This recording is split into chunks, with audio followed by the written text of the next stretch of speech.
আমরা পুলিশ ভাইদেরকে বলতে চাই, তো আপনারা কি মুসলিম না অমুসলিম? আপনারা কি চাকরির ইবাদত করেন না আল্লাহর ইবাদত করেন? আমরা এই আর্মি অফিসারদেরকে বলতে চাই, তো আপনারা কি চাকরির ইবাদত করেন না আল্লাহর ইবাদত করেন? র্যাবের লোকজন যারা আছে, ডিজিএফআই, র্যাব, এনএসআই, আপনারা কি আসলে চাকরিকে ইবাদত করেন, চাকরির ইবাদত করেন না আল্লাহর ইবাদত করেন? যদি আল্লাহর ইবাদত করেন তাহলে সাতেমে রসুলদের পক্ষে তো আপনার দাঁড়ানোর কোনো প্রশ্নই ওঠে না, আপনি ওখানে ডিউটি দেওয়ার তো প্রশ্নই ওঠে না। বরং দেখা যায় চাকরিকে আপনি ইলাহ বানাইছেন, এই কারণে দেখা যায় যে রাষ্ট্রীয় দায়িত্ব পালনের অজুহাত দিয়ে নিষ্পাপ নিরপরাধ, নিষ্পাপ বলবো না, অন্তত নিরপরাধ মুসলিম ভাইদের বুকে গুলি চালাইতেও আপনাদের বুক কাঁপে না। তার মানে আপনারা আল্লাহর ইবাদত এখনো করেন না, আপনারা করেন মূলত চাকরির ইবাদত। চাকরিটাকে আপনি ইবাদত বানাইছেন, ইলাহ বানাইছেন। কথা তো বাস্তব। শাপলা চত্বরের ঘটনা, গুলি করা হয়েছে কি হয় নাই? তো কি অজুহাতে গুলি করা হয়েছে? যে আমার রাষ্ট্রীয় দায়িত্ব আছে, উপরের অর্ডার আছে। কি আছে? তো উপরের অর্ডারের উপরেও যে আল্লাহ আছেন সেটা আপনার মাথায় থাকে না? উপরে যে অর্ডার দিচ্ছে যিনি, তার উপরেও যে আল্লাহর অর্ডার আছে সেটা মাথায় থাকে না আপনার? তার মানে আপনি কি আরশের মালিকের ইবাদত করেন না, বরং আপনি উপরের মালিকদের ইবাদত করেন। এই আমাদের এই ভাইদেরকে দাওয়াত দিতে হবে। ইনশাল্লাহ দেখবেন দাওয়াত যদি ঠিক মতো আমাদের পুলিশের ভাইরা পায়, র্যাবের ভাইরা পায়, ডিজিএফ এর ভাইরা পায়, এনএসআই ভাইরা পায়, ওখানেও দেখবেন বিভক্তি শুরু হয়ে গেছে ইনশাআল্লাহ। ওখানে ইমানওয়ালার আলাদা হয়ে যাবে, ওখানেও কাফেরওয়ালার আলাদা হয়ে যাবে। ওখানেও দেখবেন যে মুসলিম এক পক্ষে চলে আসতেছে, যারা মুনাফিক তার আরেক পক্ষে চলে যাচ্ছে। এই যে বিভাজনটা আমাদের সমাজটার এখন সবচেয়ে বড় জরুরি বিষয় আর কি। সমাজটাকে ইমান এবং কুফর দুটো শিবিরে বিভক্ত করে ফেলা, এবং সেটা শুধু আমাদের দিনদার মানুষদের মধ্যে থাকলেই হবে না, প্রত্যেক ডিপার্টমেন্টেই এটাকে ছড়াইতে হবে। ওনারা কি মুসলিম না? নামাজ পড়ে না, রোজা রাখে না, হজমরা করে না, তাহলে কেন তারা কাফেরের পক্ষ নিবে? কেন জালেমের পক্ষ নিবে? কেন মোরতাদদের পক্ষ নিবে? কেন মুনাফিকদের পক্ষ নিবে? তাদের কি ইমান নাই? এই যে তারা তো নিজেরাই সাক্ষী দিবে যে এটা জুলুম হচ্ছে। তাদের বিবেকই বলবে যে আমি জুলুম করছি। তাদের রাত্রে ঘুম হয় না। আপনি গিয়ে দেখেন, যারা এইভাবে মানে ওই জুলাইয়ের সময় বহু ছাত্র ভাইদেরকে যারা খুন করছে, হত্যা করছে, ও তাদের নিজে ঘুমই হারাম হয়ে গেছে। ঘুমাইলেও দুঃস্বপ্ন দেখে তারা। হ্যাঁ, এটা মানুষের ফিতরত। কিন্তু আপনাদের সামনে উপায় আছে, খাস তওবা করে ফিরে আসলে আল্লাহ এখনো মাফ করতে পারেন। আপনাদের সামনে একটা খালি মিসাল দিয়ে দিই। খালিদ বিন ওয়ালিদ রাদিয়াল্লাহু আনহু, নাম শুনছেন না? উহুদের যুদ্ধে তিনি কাফেরদের পক্ষে ছিলেন। উহুদের যুদ্ধে কার পক্ষে ছিলেন? কাফেরদের পক্ষে ছিলেন। এবং তার একক প্রচেষ্টায় প্রায় বলা যায় যে 60-70 জন মুসলমান শহীদ হয়ে গেছে। যুদ্ধ শুরুর দিকে তো আমরা জিতে গেছিলাম, এবং তিনি পিছনের দিকে সুযোগের অপেক্ষা করছিলেন।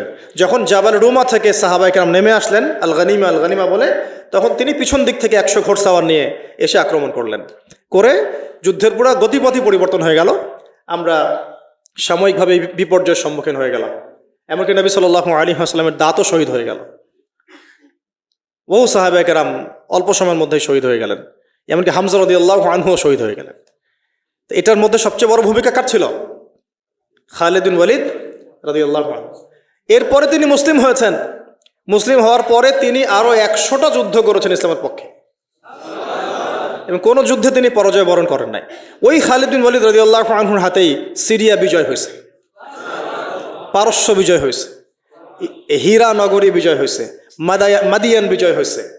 তারপরে আপনার ওই যে বাহরাইন, ওই যে জর্ডান, এই সব জায়গাগুলো বিজয় হয়েছে কার হাতে? এই খালিদ বিন ওয়ালিদ রাদিয়াল্লাহু আনহু। তা আমরা চাই আমাদের আর্মির ভাইরা, র্যাবের ভাইরা, পুলিশ প্রশাসনের ভাইরা, আপনারা খালিদ বিন ওয়ালিদ হয়ে যান, আব্দুল্লাহ বিন উবাই হয়েন না। আপনারা পারলে খালিদ বিন ওয়ালিদ হন, আব্দুল্লাহ বিন উবাই হয়েন না। আব্দুল্লাহ উবাইকে তো চিনেন নাকি? এটাও ব্যাখ্যা করতে হবে। ওই উহুদ যুদ্ধের দিন গেছিল সাথে, চলো আমরা যুদ্ধ করতে যাব। যেই শুনছে যে এখানে বাপরে বাপ মুশরিকদের সংখ্যা তো প্রায় 3000, তখন ওই 300 সৈন্য নিয়ে উল্টা দিকে টান দিয়েছে আর কি। সূরা আলে ইমরানে আসছে আয়াতটা, আমরা যদি জানতাম যে যুদ্ধ বলে কিছু আছে, আমরা জীবনও মুসলিম হইতাম না। তো আপনারা ইনসাফ কায়েম করেন। চাকরি আমাদের জরুরত, ব্যবসা আমাদের জরুরত, পরিবারও আমাদের জরুরত, তাই না? বাড়ি আমাদের জরুরত, পেনশন আমাদের জরুরত, জমি আমাদের জরুরত। এগুলো নিয়ে কেউ কবরে যাব না আমরা, এগুলো নিয়ে কেউ কবরে যাব না আমরা। অতএব এই ক্ষণস্থায়ী বিষয়গুলোকে প্রাধান্য দিয়ে এই চিরস্থায়ী আখেরাত নষ্ট করিয়েন না আপনারা। এই ভাইদেরকে দাওয়াত দিতে হবে বেশি বেশি করে। আল্লাহ পাক আমাদের এই প্রত্যেক ভাইদেরকে যেন কথাগুলো বোঝার এবং আমল করার তৌফিক দেন, হেদায়েত যেন নসিব করেন নেন। তাদের মধ্য থেকে আল্লাহ যেন ওমর এবং খালিদের মতো মানুষ বের করে নিয়ে আসেন। এটা কিন্তু সত্য কথা যে এই প্রত্যেকটা বিভাগের মধ্যেই এমন অনেক ভাই আছে যারা ইসলামকে মহব্বত করেন, ভালোবাসেন এবং মুসলিমদেরকে মহব্বত করেন, ভালোবাসেন এবং আমাদের পক্ষে থাকতে চান। একটাই শব্দ, হুজুর স্যার আমাদের চাকরি। আমাদেরকেও বের করে দেওয়ার সময় বলতেছিল যে আমাদের জন্য বদদোয়া করিয়েন না, এটা আমাদের চাকরি। ভাই আমাদের জন্য বদদোয়া করিয়েন না, এটা আমাদের চাকরি। তো আমরা বদদোয়া করি না, বদদোয়া করিও নাই। কথা হচ্ছে এখন আপনি চাকরির ইবাদত করবেন না, ইবাদত করবেন কার? আল্লাহ। যে চাকরি আপনাকে জুলুম করতে বলবে ওই চাকরি আপনি ছেড়ে দিয়ে চলে আসবেন। যে চাকরি আপনাকে নিরপরাধ মানুষের উপর গুলি চালাইতে বলবে ওই চাকরির মুখে লাথি মেরে চলে আসবেন আপনি। আর যে আদর্শ আপনাকে আল্লাহ এবং তার রাসূলের পক্ষে নিয়ে আসবে তার জন্য আপনি জীবন উৎসর্গ করে দিবেন। এইরকম যদি ইমানদার হইতে পারেন ইনশাআল্লাহ আগের সব গুনাহ আল্লাহ মাফ করে দিতে পারেন। এমন হাদিস আছে, দুই ব্যক্তিকে দেখে আল্লাহ পাক হাসবেন কিয়ামতের মাঠে। আল্লাহ পাক কেমন করে হাসবেন ওইটা আবার ব্যাখ্যা করার দরকার নেই। এই হাসি মানে আমাদের হাসি কখনোই না, এটা আল্লাহর শানের মতো। আল্লাহ ভালো জানেন, আল্লাহু আ'লাম বিস-সাওয়াব। আমরা জানি না, যতটুকু এসেছে এতটুকু বললাম। কোন দুই ব্যক্তি? একজন ব্যক্তি আগে কাফের ছিল, মুসলিমদের বিরুদ্ধে যুদ্ধ করে কোনো মুসলিমকে শহীদ করে দিচ্ছে। পরে সেই ব্যক্তি আবার মুসলিম হয়ে ইসলামের পক্ষে যুদ্ধ করে আবার শহীদ হয়েছে। এই দুই ব্যক্তি একসাথে জান্নাতে যাবে। আল্লাহ রাব্বুল আলামিন দেখে হাসবেন, এই দুই ব্যক্তি কিভাবে জান্নাতে যাচ্ছে। তো এখানে একটা বার্তা তাদের জন্য আছে। আল্লাহ পাক আমাদের ভাইদেরকে রমজান মাসের ওসিলায় যেন বোঝার তৌফিক দেন।